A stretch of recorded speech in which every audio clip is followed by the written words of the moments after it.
Chapter 57 The Fire. Strange sounds were echoing from the far side of the pond. What started as a low murmur gradually swelled to a chorus of terrified voices. There was an eerie glow in that part of the forest, and a thick plume of smoke began rising up from the snowy treetops. Raj charged across the ice and found the second lodge completely engulfed by a raging fire. Frightened animals were running in every direction, fleeing for their lives through the deep snow. "What happened?" shouted Roz as Broadfoot galloped wildly past. "We'd put too many logs in the fire pit," he said without stopping. Flames climbed up to the ceiling.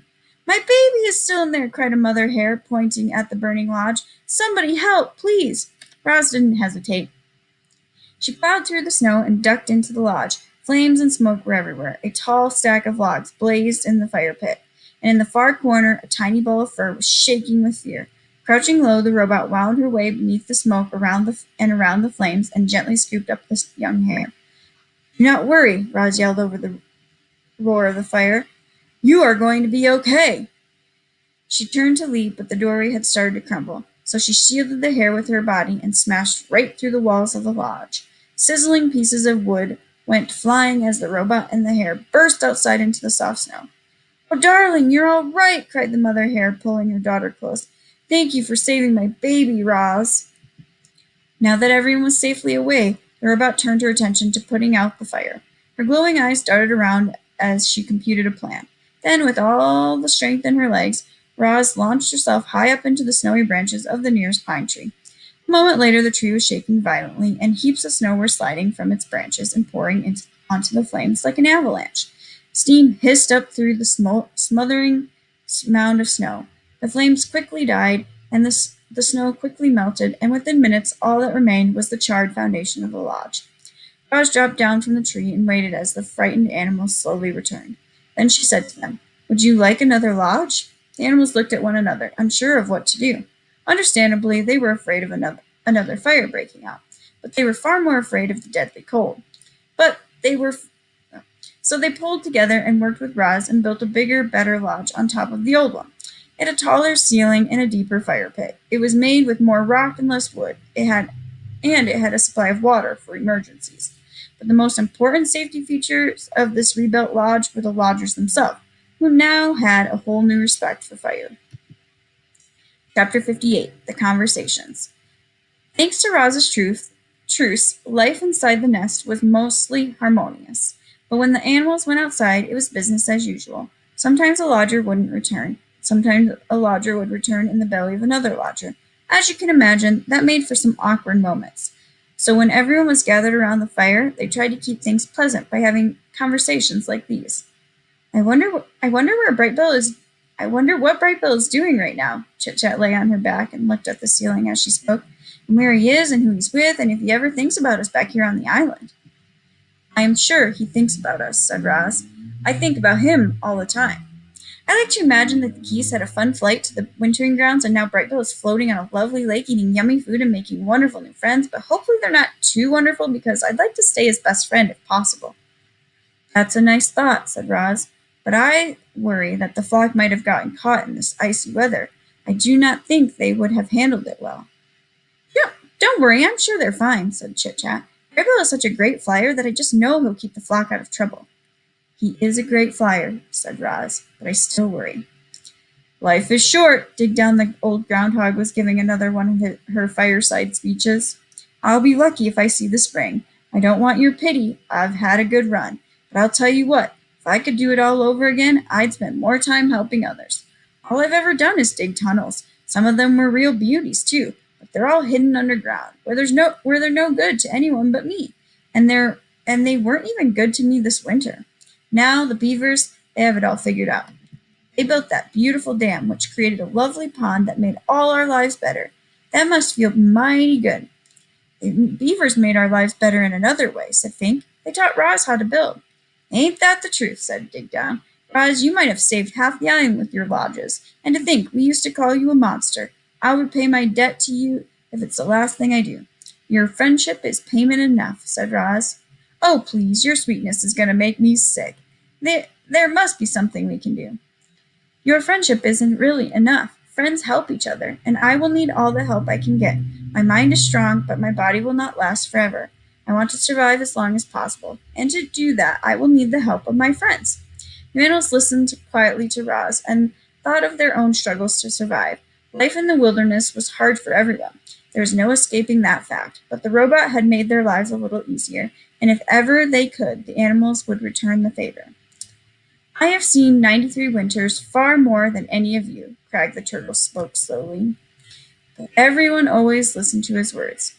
And I can tell you that the winters have gotten colder, and the summers have gotten hotter, and the storms have gotten fiercer.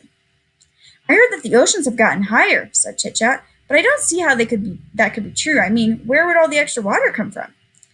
You are right. The ocean is higher, said Crag. My grandfather used to say that long ago this island was not an island at all. It was a mountain surrounded by flatlands. And then the ground shook, and the oceans grew, and the land slowly flooded until the mountain became this island. Animals from far and wide were forced to come here to escape the floodwaters. In those early days, there were too many animals living in too small a space. The island did not have enough food to feed them all. But between fighting and disease and famine, a balance was finally reached, and we have kept the balance ever since.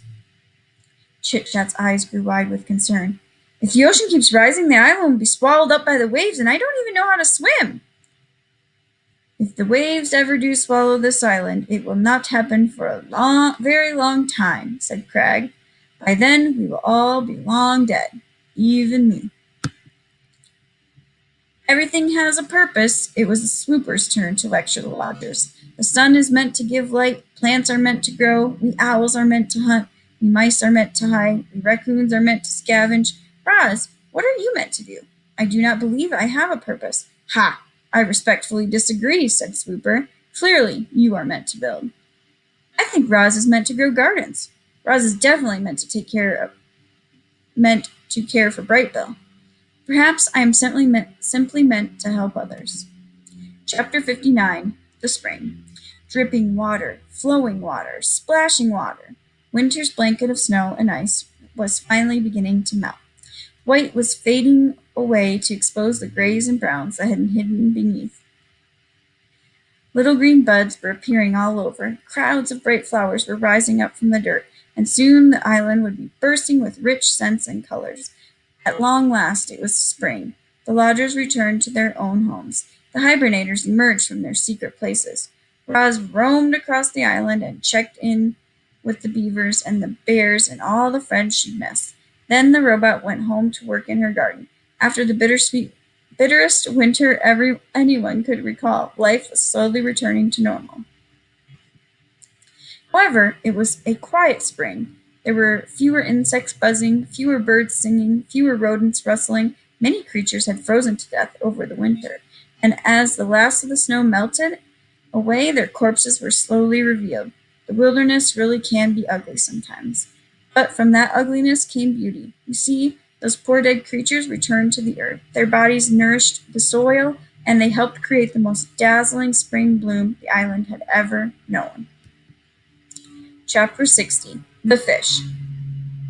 Help! Help! He's got my tail! Paddler was splashing and screaming in the pond. Mr. and Mrs. Beaver were nowhere to be seen, so Roz picked up a fallen tree branch and stomped into the shallows.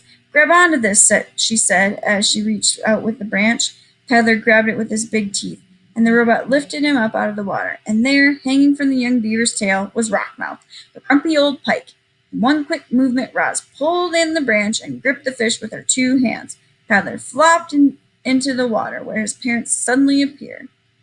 What is wrong with you, Rockmouth? Mrs. Beaver dragged her son away. You've always been a nuisance, but this time you've gone too far. Do us all a favor, Roz, and toss him to the vultures.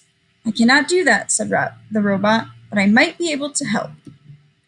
Roz placed Rockmouth in a deep puddle near the pond, where he couldn't swim away. Then she waited for the fish to explain himself. Fish aren't very talkative, especially grumpy fish like Rockmouth, but eventually he opened up to the robot, and before long, she was waving for the beavers to join them. Rockmouth used to live in the river, said Roz, as the beavers shuffled over, but you trapped him here when you built your dam. He has been angry about it ever since. "That doesn't give him the right to attack my son," hollered Mr. Beaver. "It most certainly does not," hollered Mrs. Beaver. "I'd be upset too," said Peddler softly.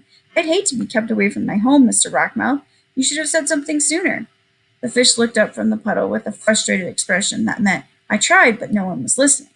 Well, the situation had to be remedied, and you can guess who rose to the occasion. Roz was determined to get Rockmouth back to his home.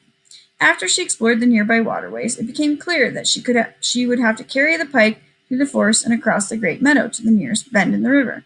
"I need a large container," said Roz to the beavers. "Something I can fill with water so Rockmouth can breathe while I carry him home. I can make it myself, but I thought you might like to help." It couldn't have been easy to overcome her anger with Rockmouth, but after Mrs. Beaver had a chance to cool off, she finally came around. "I suppose we're partly to blame for this whole situation," she muttered.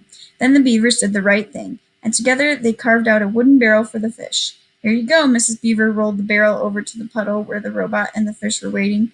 "This should work nicely. Rockmouth, I hope you're happy back in the river." Rockmouth just flicked his tail in a way that meant, "Will someone please take me home now?" Roz filled the barrel with water and a grumpy fish, and then they were off. She carried Rockmouth through the forest and across the meadow until she was standing on the river bank. "Welcome home," said the robot. Then she tipped the barrel and the fish plunked into the river. Rockmouth's face poked above the surface. He flashed a big toothy grin, and then he quickly swam away.